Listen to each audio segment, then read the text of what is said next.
you're doing in our lives, and we just want to humble ourselves before you right now, and we ask this in Jesus' name. Amen. All right, so tonight we are going to be covering both chapter 17 as well as chapter 18.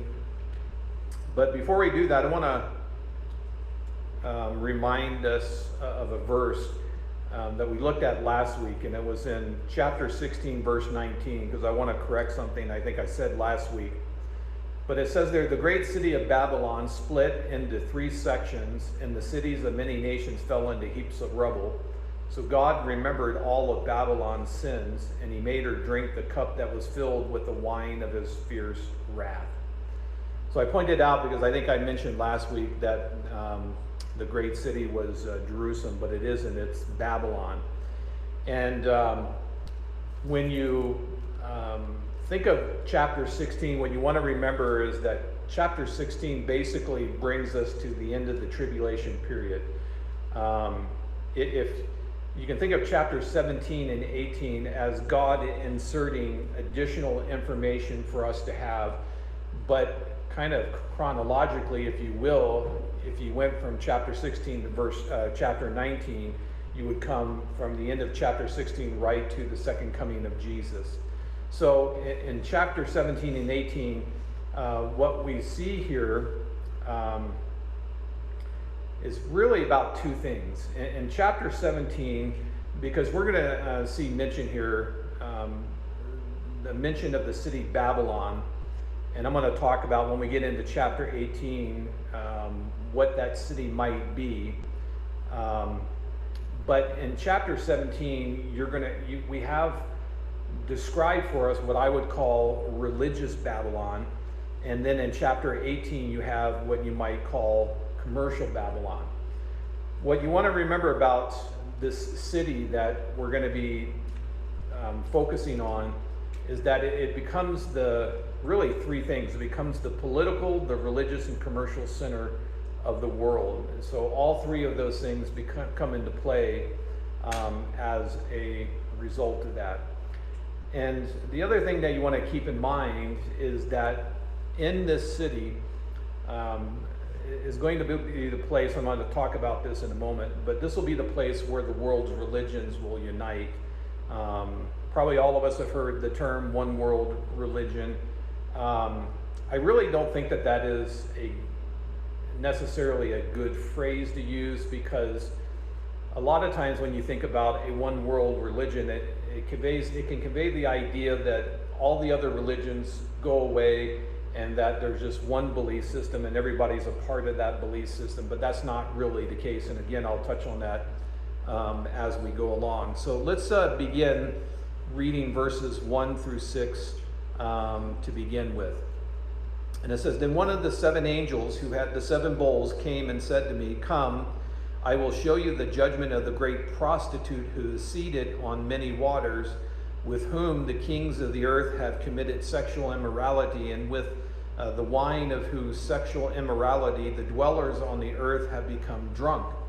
And he carried me away into the spirit, into a wilderness, and I saw a woman sitting on a scarlet beast that was full of blasphemous names, and it had 7 heads and 10 horns. And the woman was arrayed in purple and scarlet, and adorned with golds and jewels and pearls, holding in her hand a golden cup full of abomination and the impurities of her sexual immorality. And on her forehead was written a name of mystery, Babylon the Great, mother of prostitutes and of earth's abominations. And I saw the woman drunk with the blood of the saints, the blood of the martyrs of Jesus. So just to kind of show you this depiction here, this is one of many you could do a search on the internet for, but this is a rendering, of what John might have seen in this image. Let's go ahead and read through the rest of chapter 17, and then I'll come back. In verse 7 it says, But the angel said to me, Why do you marvel? I will tell you the mystery of the woman and of the beast with 7 heads and 10 horns that carry her. The beast that you saw was and is not, and is about to rise from the bottomless pit and go to destruction. And the dwellers on the earth, whose names have not been written in the book of life from the foundation of the world, will marvel to see the beast, because it was and is not and is to come. This calls for a mind with wisdom. The 7 heads are 7 mountains on which the woman is seated. They are also 7 kings, 5 of whom have fallen, 1 is, and the other has not yet come. And when he does come, he must remain only a little while. As for the beast that was and is not, it is an 8th, but it belongs to the 7, and it goes to destruction. And the 10 horns that you saw are 10 kings who have not yet received royal power, but they are to receive authority as kings for 1 hour together with the beast. These are of one mind, and they hand over their power and authority to the beast. They will make war on the Lamb, and the Lamb will conquer them, for he is Lord of lords and King of kings. And those with him are called and chosen and faithful. And the angel said to me, the waters that you saw where the prostitute is seated are peoples and multitudes and nations and languages. And the 10 horns that you saw, they and the beast will hate the prostitute. They will make her desolate and naked, and devour her flesh and burn her up with fire. For God has put it into their hearts to carry out his purpose by being of one mind, handing over their royal power to the beast until the words of God are fulfilled. And the woman that you saw is the great city that has dominions over the kings of the earth. So what I want us to think about is who does this woman represent, in this vision that John has. And I think probably the best way to describe it is that this woman represents a one world religion. And again, I don't think it's the idea that all other religions go away and then there's just one religion and everybody. I think what this one world religion is, if you will, is the idea that there are many ways to God. God is whatever God is to you, that's who God is. And whatever your belief is, just be faithful to it.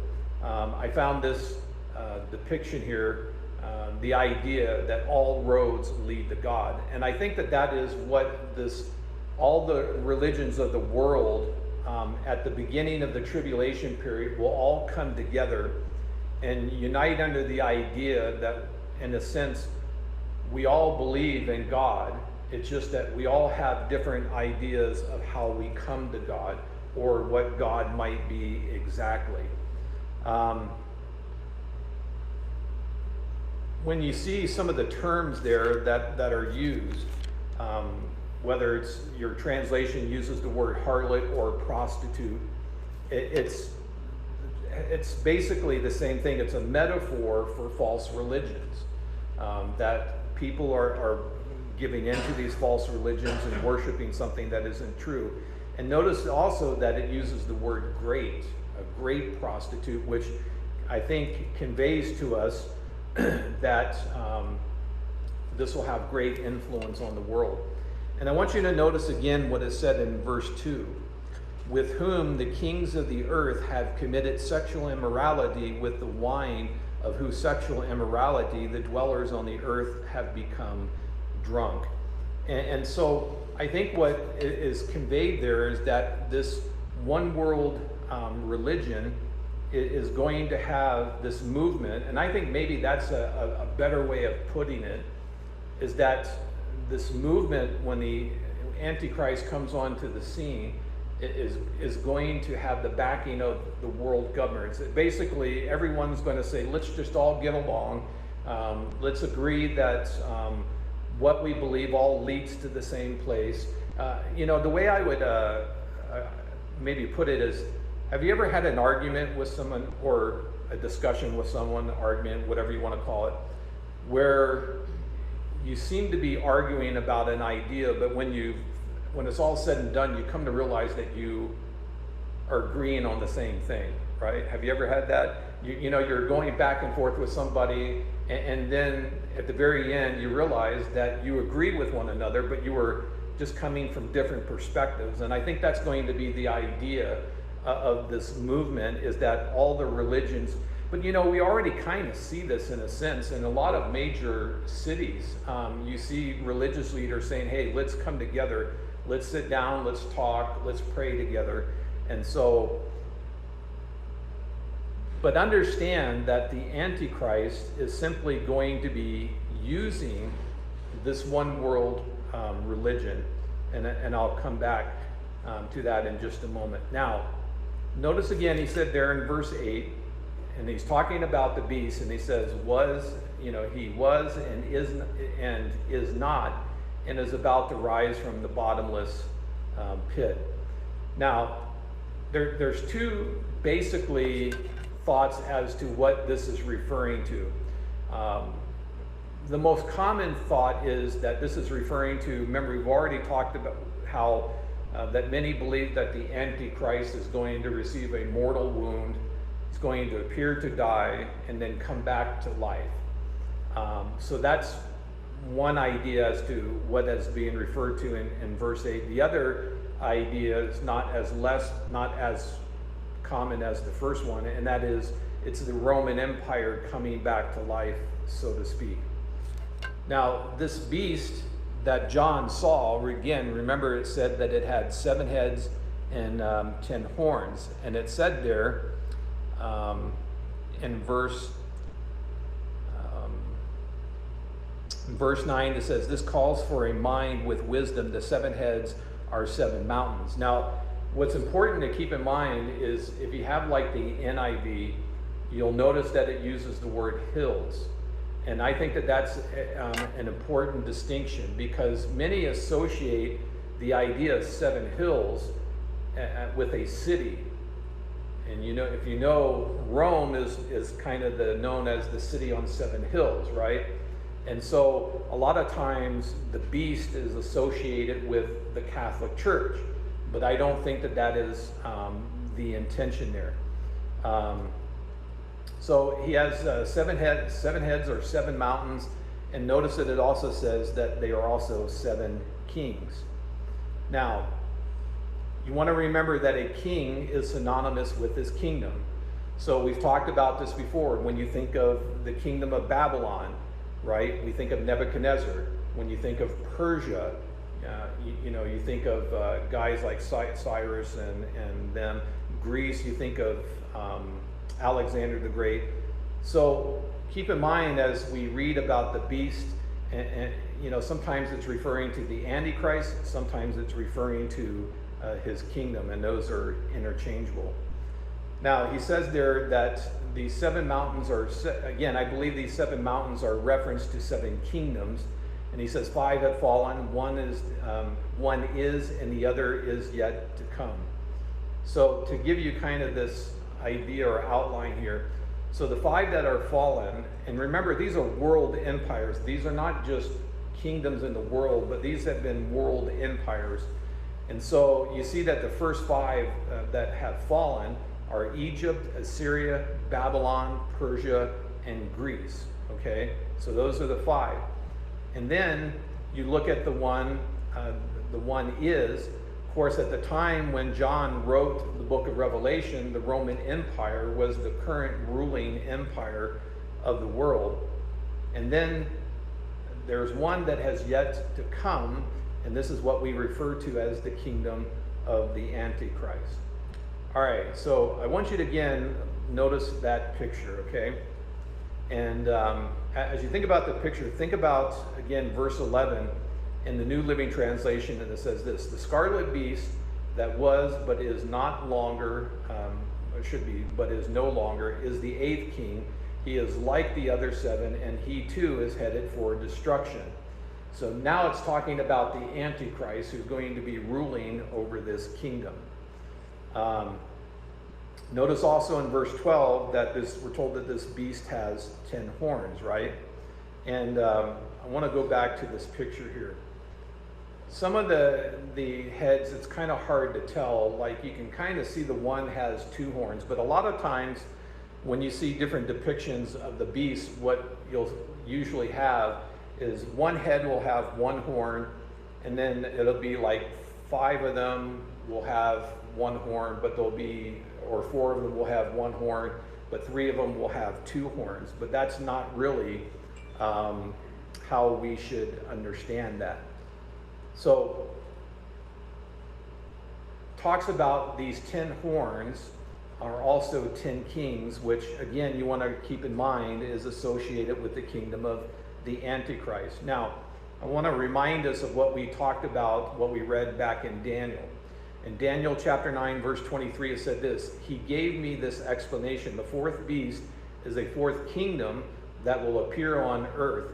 It will be different from all the other kingdoms and will devour the whole earth, trampling it down and crushing it." And then in verse 24, the 10 horns are 10 kings who will come after this kingdom. And then another king will come, another king will arise, different from the earlier ones. He will subdue the 3 kings, or subdue 3 kings. And what I want you to notice from that verse there, it says 10 horns or 10 kings who come from this kingdom, this last kingdom, right? But then it says again that after them, after these 10 kings arise in power, there's going to come forth another one. And then it says he's going to subdue the 3. And then it goes on to say he will speak against the Most High and oppress his holy people and try to change the set times and the laws. The holy people will be delivered into his hands for a time, times and a half of times. And those verses there actually should be Daniel chapter 7, I think. Now, so I want to show you this. This is how we typically, when we think, because remember, we know when the tribulation, or what marks the beginning of the tribulation period, right? When the Antichrist establishes the 7-year peace agreement with the nation of Israel. That's when we know that the tribulation period has started. But the reason I wanted you to see those verses is because typically how we think of this is that the Antichrist comes onto the scene. He forms his kingdom from these, 10 nations, these 10 kings, right? And so it's kind of like the Antichrist, then his kingdom, and then these 10 kings. That's how I think we typically think of that coming about. But I think really, when you read what we read there in Revelation as well as Daniel, what seems to be is that the 10 kingdom, these 10 kings or these 10 nations come into power first, and then at some point afterwards, the Antichrist comes, rises up. These 10 rulers, these 10 nations give their power to the Antichrist, and their kingdom, if you will, becomes his. All right? Now, the reason that to me is significant, because again, if the Antichrist comes onto the scene at the beginning of the tribulation period, then it would stand the reason that either at the very beginning of the tribulation period or just prior to it, there are going to be these 10 nations that are going to develop a power block in the world and have some kind of power over the world. And this is why I think that, and again, we don't know what this last empire, because we know that it's going to be somehow associated with the 4th beast in Daniel, which was the Roman Empire. We know that it's going to have some connection to that. And so typically it's thought that these 10 nations will be from Europe. But I talked about this before, and I think that this is a possibility. I'm not going to die on this hill, so to speak, but in the United Nations, we know that the makeup of the United Nations is you have 5 permanent members who have veto power of any bill that is passed in there. But then under them, you have 10 non-permanent nations where they, at least every 2 years, 5 of them are rotated out. Now, the reason I point that out, because, when you think about these 10 nations or these 10 leaders, and you might say, well, what about the 5 permanent ones? What about them? Well, stop and think about it for a moment. We know from the book of Ezekiel 38 and 39 that Russia is going to invade, along with Muslim nations, is going to invade Israel, right? And I believe that happens before the tribulation period. And I believe that that's what actually leads to the Antichrist making that a peace agreement. Well, Russia's armies, we know, are going to be destroyed, right? And so you can basically say that they have no more place in the permanent council, if you will. If the rapture happens before the tribulation period, because again, we know that in prophecy, America doesn't really have much of a place in prophecy, right? In the end times, there's not really anything mentioned about it. Why not? I think it's because when many of the believers in our country are raptured and our country is in chaos, politically, militarily, we cease to be a world power in the traditional sense. So that would be two of your members. I could see France and Great Britain, them thinking of, just, so I could see a scenario where in essence the 5 permanent members are disbanded from having veto power and they just become like every other nation. And now those 10 non-permanent ones come into power. And look, we already know that the UN tries to exert power in our country. There's been a number of times where the UN has tried to basically force us to change some of the things that we do, right?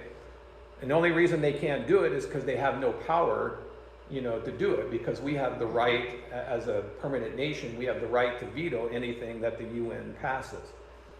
So, but whatever the case is, what we do know is that these 10 kings are going to give their power to the Antichrist. And we're told in Daniel that 3 of these kings are subdued.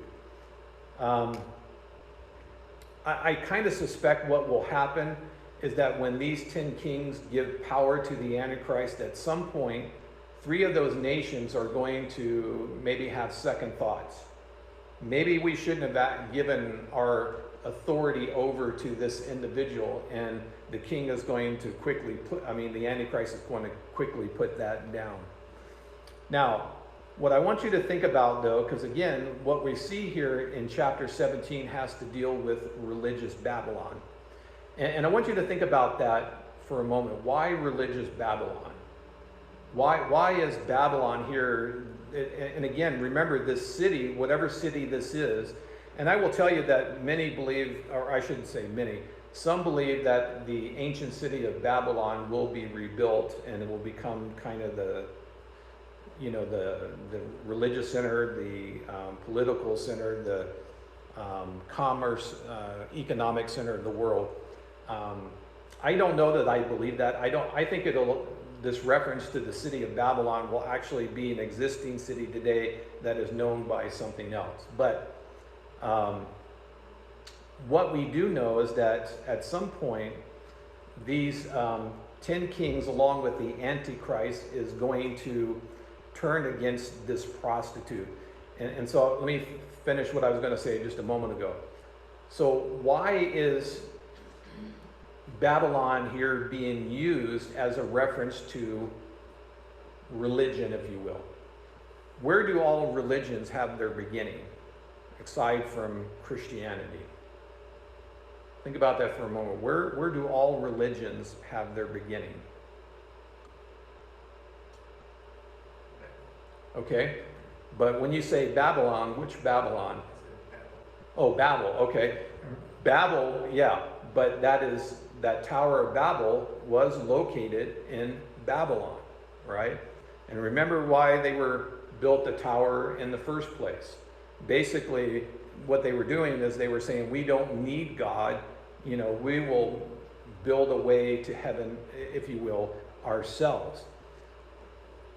Now, the reason I pose this question is, why will the Antichrist and the 10 kings turn against the prostitute?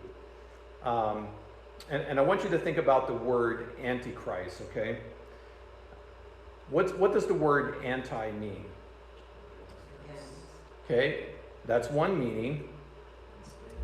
Instead of, right. So the word anti means two things: against and instead of, or in place of. Now here's why I point this out. When the 7-year period begins, we know it begins with the Antichrist being revealed, establishing this 7-year peace agreement with the nation of Israel. But don't we typically think of the Antichrist at this point revealing himself as the Antichrist, or I am the Christ, I am the true Messiah? Don't we tend to think of that happening at the very beginning of the tribulation period? I mean, doesn't that how we typically think of it? But I don't believe that that's the case. And here's why. We know at midway through, the Antichrist is going to demand that everybody worship him, right? But if he did that at the beginning, and look, for the first 3.5 years, this individual, the Antichrist, comes into power, and he's going to allow the world's religions to band together under that umbrella that we all worship, the same God, it's just different ways. And he's going to use that for his benefit. But we also know, and keep in mind that at the end of the first 3.5 years, there are several things that happen that we've already read about. One, we know Satan gets kicked out of heaven, right? There's Michael the archangel, fights with him. Satan is kicked. He doesn't have access to heaven any longer. He's cast down to earth. We also know at that point, at the midway point, that the peace treaty is broken. The Jewish people are no longer going to be allowed to offer their sacrifices. We also know that, based on what we read a few chapters ago, that the false prophet is going to make an image of the Antichrist. And remember how we read that it appeared to come alive, right? And I was thinking about this. I was reading something. I don't know how many of you saw this in the news today, but in Virginia, I think it is, they made a holographic projection of George Floyd and projected it over the Robert E. Lee statue, and I don't remember what city they're in Virginia. But they made a hologram of him, right? Now remember, when we were looking at that, we talked about how that John is trying to describe things that are in our present time in terms that he understood.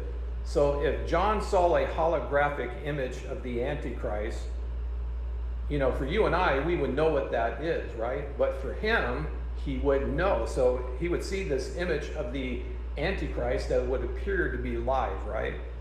So the technology exists. So it's very probable, I think, that the false prophet is going to make a holographic image of the Antichrist that will be projected around the world, and they're going to declare, for people to worship. And then we also know that the mark of the beast comes into play as well. So why, here again in chapter 17, as we look at this, why is it that the Antichrist and the kings of the world are going to turn against this religious system that has been established? Why would you say that at this point, and I believe this happens at the midway point.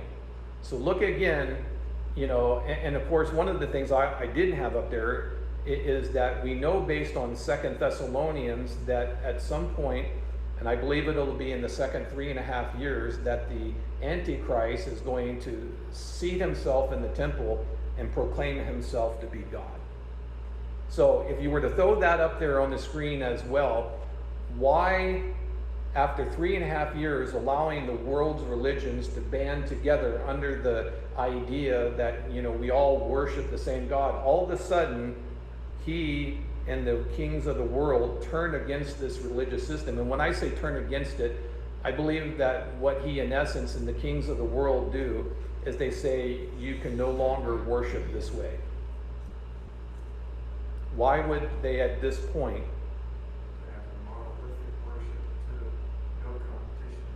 Okay, right. So that's why I believe that at the beginning of the tribulation period, the even though we know the individual is the Antichrist, but I don't believe at the very beginning this individual is going to reveal himself as the true Messiah. I believe it's at the midway point when he does away with this world religious system that has been established. And he'll do that because he says, we don't need this anymore because I am God. I am the one that you've been worshiping, if you will. All right, so let's go on, verse 1, chapter 18. It says, after this I saw another angel coming down from heaven, having great authority, and the earth was made bright with his glory. And he called out with a mighty voice, fallen, fallen is Babylon the Great. She has become a dwelling place for demons, a haunt for every unclean spirit, a haunt for every unclean bird, a haunt for every unclean and detestable beast. For all the nations have drunk the wine of the passion of her sexual immorality, and the kings of the earth have committed immorality with her, and the merchants of the earth have grown rich from the power of her luxurious living. Then I heard another voice from heaven saying, come out of her, my people, lest you take part in her sins, lest you share in her plagues, for her sins are heaped high as heaven, and God has remembered her iniquities. Pay her back as she herself has paid back others, and repay her double for her deeds. Mix a double portion for her in the cups she mixed. As she glorified herself and lived in luxury, so give her a like measure of torment and mourning, since in her heart she says, I sit as queen, I am no widow, and mourning I shall never see. For this reason her plagues will come in a single day, death and mourning and famine. She will be burned up with fire, for mighty is the Lord God who has judged her. And the kings of the earth who committed sexual immorality and lived in luxury with her will weep and wail over her when they see the smoke of her burning. They will stand far off in fear of her torment and say, alas, alas, you great city, you mighty city, Babylon, for in a single hour your judgment has come. And the merchants of the earth weep and mourn for her, since no one buys their cargo anymore, cargo of gold, silver, jewels, pearls, fine linen, purple cloth, silk, scarlet cloth, all kinds of scented wood, all kinds of articles of ivory, all kinds of articles of costly wood, bronze, iron, and marble, cinnamon, spice, incense, myrrh, frankincense, wine, oil, fine flour, wheat, cattle, and sheep, horses and chariots, and slaves, that is, human souls. The fruit for which your soul longed has gone from you, and all your delicacies and your splendors are lost to you, never to be found again. And the merchants of these wares who gain wealth from her will stand far off in fear of her torment, weeping and mourning aloud. Alas, alas, for the great city that was clothed in fine linen and in purple and scarlet, adorned with gold, with jewels, and with pearls. For in a single hour all this wealth has been laid waste. And all shipmasters and seafaring men, sailors, and all whose trade is on the sea, stood far off and cried out as they saw the smoke of her burning, what city was like the great city? And they threw the dust on their heads as they wept and mourned, crying out, alas, alas, for the great city, where all who had ships at sea grew rich by her wealth, for in a single hour she has been laid waste. Rejoice over her, O heavens, and your saints and apostles and prophets, for God has given judgment for you against her. And then a mighty angel took a stone like a great millstone and threw into the sea, saying, so will Babylon, the great city, be thrown down with violence and will be found no more. And the sound of harpists and musicians, of flute players and trumpeters will be heard in you no more, and a craftsman of any craft will be found in you no more, and the sound of the mill will be heard in you no more, and the light of a lamp will shine in you no more, and the voice of the bridegroom and the bride will be heard in you no more, for your merchants were the great ones of the earth, and all the nations were deceived by your sorcery. And in her was found the blood of the prophets and saints, and all who had been slain on earth. So here we see a destruction of another, not just of the city of itself, but what the city is significant for, what the city represents. So when you think about the merchants wailing as they're looking upon the city being destroyed, why are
said Nimrod was building as a hunter. He said not just a great hunter, he said he was a hunter of men.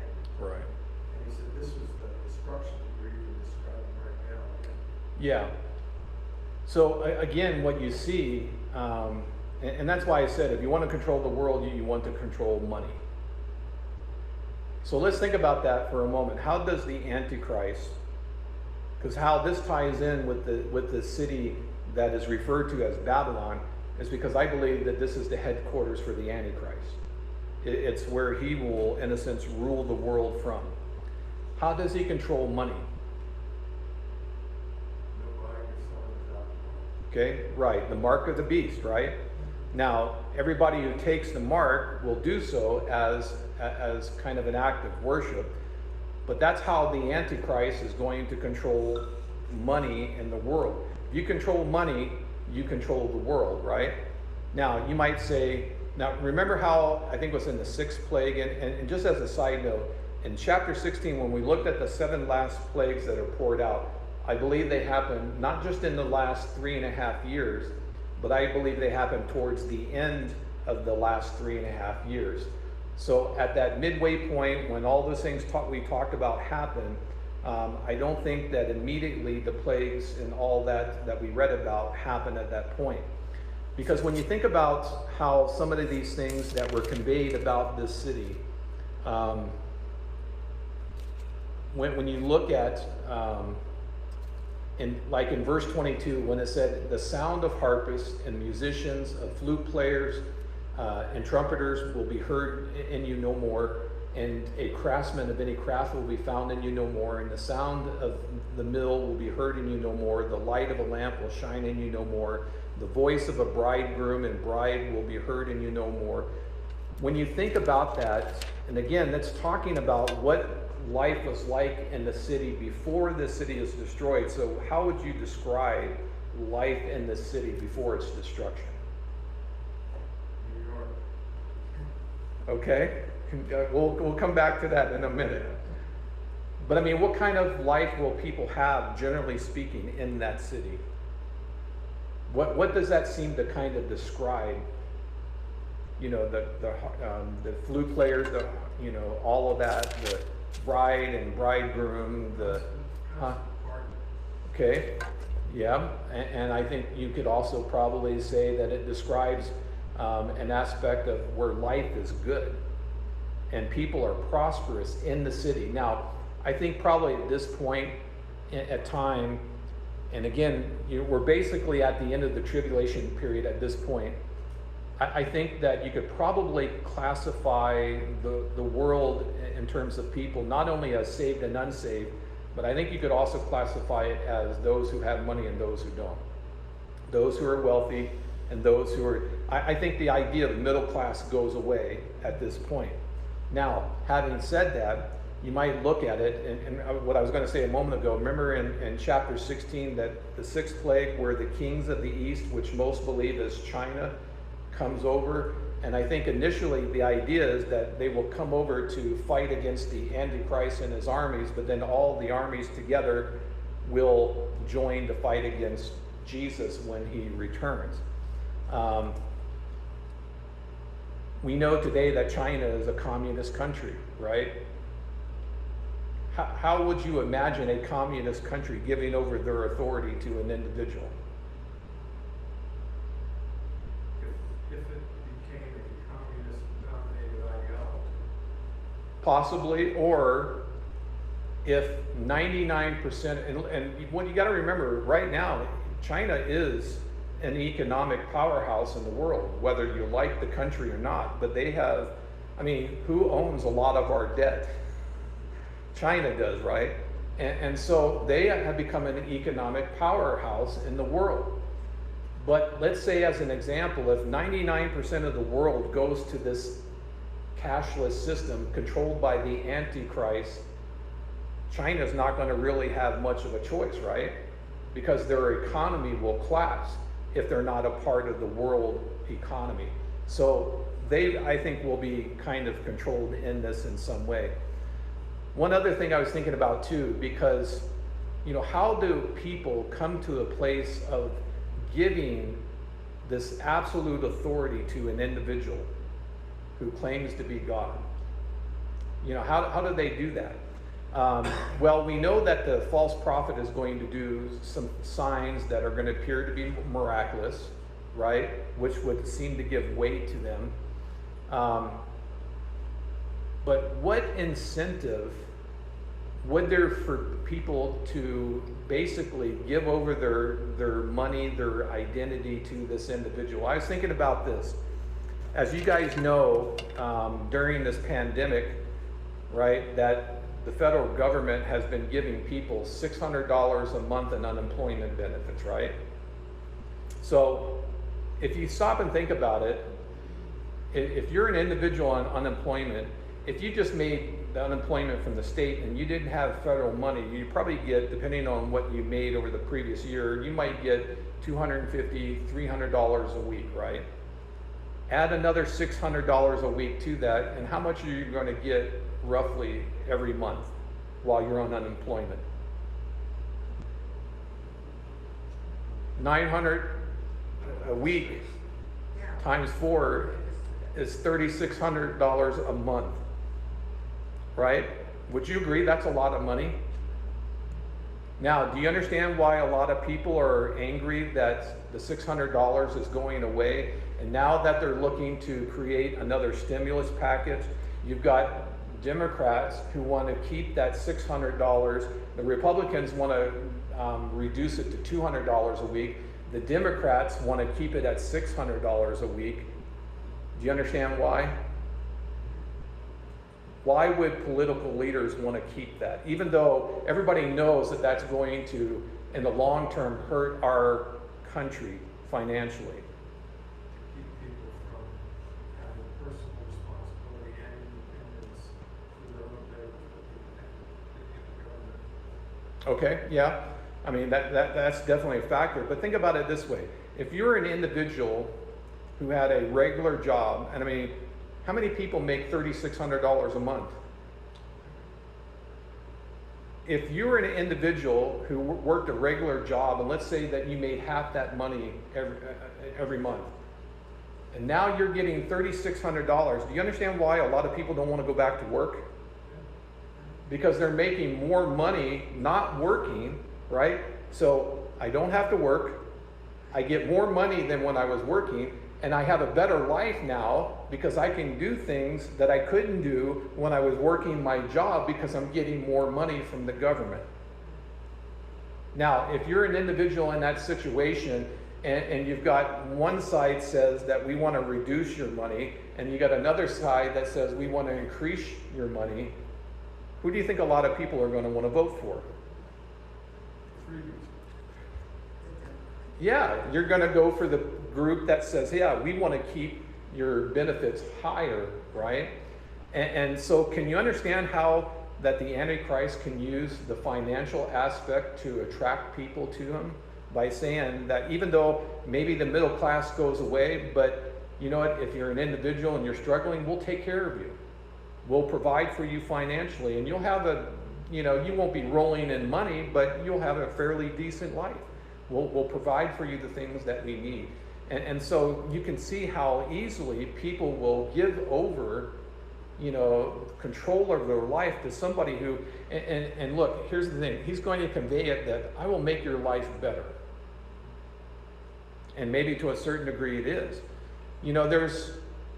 There are individuals who they make a profession of faith because as somebody sharing Christ with them, they come to this thinking that God is going to make my life better. If you become a follower of Christ, does God make your life better? Okay.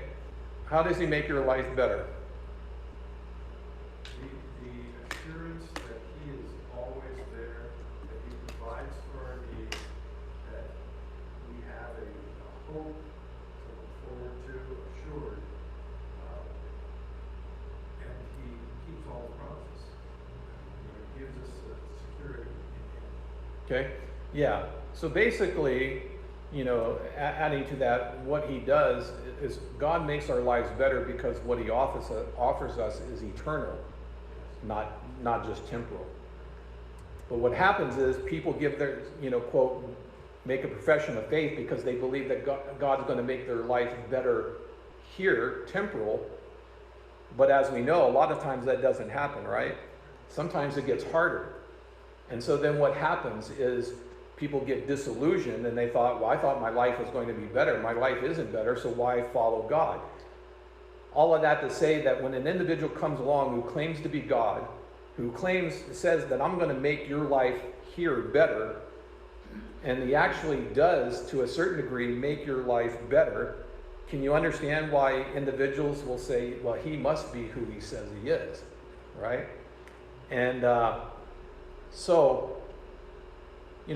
hope this gives a little bit, again, clearer understanding of kind of how these things transpire, so that at the beginning of the tribulation period, you have all the world's religions kind of coming under the banner of let's all get along. And as I said, I don't believe at the beginning the Antichrist will reveal himself or claim to be the true Messiah. I think that happens midway through, when he disbands all the world's religions and say, you will worship me, and he will use the mark of the beast to control that. If you get the mark, you're going to worship him. And so you have the religious component, and you also have the commercial component of it. And now coming back when you mentioned about New York, I think there's a very real possibility that New York could be this Babylon, if you will. Here's why I say that. What is a common thing that New York is known for? What is a motto of the city? Okay, but there's a motto that the city has. New York never sleeps. A city that never sleeps, right? There's always something going on. There's always activity. The United Nations is located where? In New York. New York has a harbor where ships can come in, right? And if you stop and think about it, with the stock market, it is an economic kind of component for the world, not just our country, but for the world. So you could see how New York could very easily, even though the United States, I think is diminished in its world influence at this time, for whatever that reason is, but I think New York could very well be this place that is being talked about, being a political power for the world, being an economic, center of the world, as well as being a religious hub of the world. Because stop and think about it. Think about how many groups, diverse groups of people live in New York City. How many different belief systems are represented by those people in the city. So I think it could very well be that. I'm not going to say definitely, but I think that's a very real possibility. So, we live in interesting times, and every day that comes and goes just brings us closer to that time. Yeah, another thought just occurred to me too, that this whole depiction, this direction there, is a kind of fulfillment of what Jesus said at one time.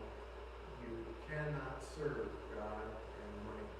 There's a split, and the whole thing about the Antichrist is to build it around the money side as opposed to the true worship of God, the divine. Sure. Well, and even in the religious part of it, we know that, because it mentions sexual immorality, I think that what we're seeing now in terms of sexual immorality in our society will become even more prevalent. You know, I never thought I would have seen this, but there's it's on Hulu, I think. They have this series that they just did, where it's based on the premise you're to live life to be happy, and one of the things that that everybody has to do is you cannot have one single partner to be intimate with.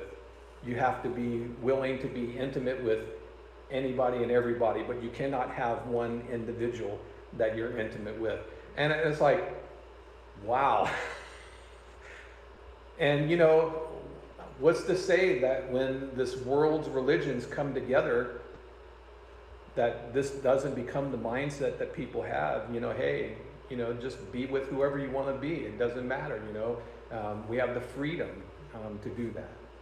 So, all right, let's pray. Father, we do thank you, Lord, for your word and just for some understanding of what things are going to be like.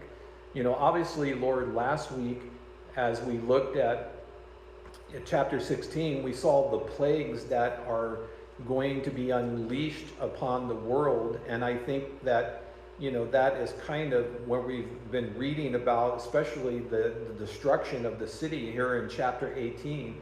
I think a lot of that is the result eventually of these plagues that will be poured out upon the world. But, you know, Lord, we live in interesting times, and we see that things are more and more heading that way.